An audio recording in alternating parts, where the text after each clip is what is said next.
एकदम पटकन अशी ही भाजी होते। चला मग रेसिपीला सुरुवात करूया। पॅन मध्ये 2 चमचे तेल घालून घ्यायचं आहे। तेल चांगलं गरम झालं की त्यामध्ये 5 ते 7 कढीपत्त्याची पानं, ती चांगली तडतडली की त्यावरती आपण एक बारीक चिरलेला कांदा घालून घेणार आहोत। कांदा परतून घ्यायचा आहे। आता आपण ह्या भाजीमध्ये जिरा आणि मोहरी घातलेली नाहीये, कारण की फरसाणला ऑलरेडी तिची एक टेस्ट असते, त्यामुळे जिरं मोहरी घालायची काहीच गरज नसते। जर तुम्हाला आवडत असेल तर तुम्ही जिरं मोहरी घातली तरीही चालेल, मी इथे स्किप केलेली आहे। इथे आपण एक बारीक चिरलेला टोमॅटो कांद्यावरती परतून घेणार आहोत। यामध्येच थोडंसं मीठ घालून घ्यायचं आहे।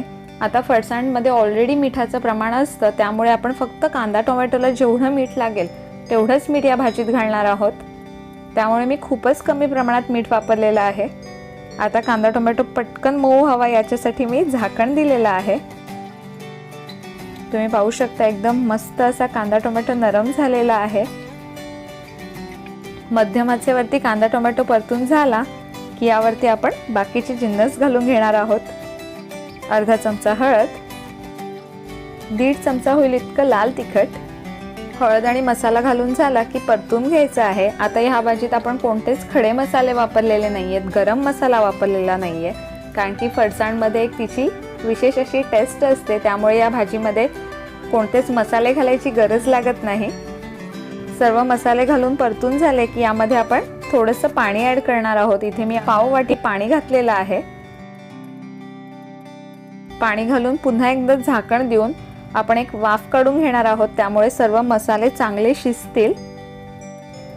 झाकण काढल्यानंतर त्यामध्ये फरसाण घालून घ्यायची आहे। आता इथे तुम्ही कोणत्याही फरसाणचा वापर करू शकता। इथे मी हळदीतली फरसाण घातलेली आहे।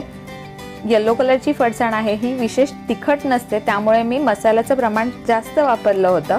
जर तुम्ही तिखट फरसाणचा वापर करणार असाल तर मसाल्याचं प्रमाण थोडंसं कमी करा, कारण की फरसाण ही तिखट असते आणि मसाला जास्त प्रमाणात घातला तर तुमची भाजी जास्त तिखट होईल। त्यामुळे इथे तुम्ही कोणती फरसाण वापरताय यावरती तुमच्या मसाल्याचं रेशोही डिपेंड राहणार आहे। फरसाण घातल्यानंतर मिक्स करून घ्यायचं आहे।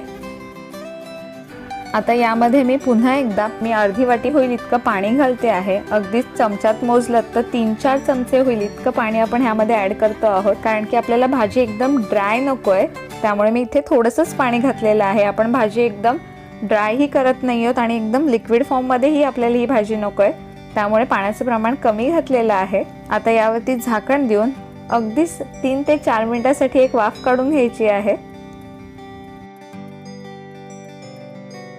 आणि तुम्ही पाहू शकता एकदम झटपट अशी आपली फरसाणची भाजी इथे खाण्यासाठी रेडी झालेली आहे।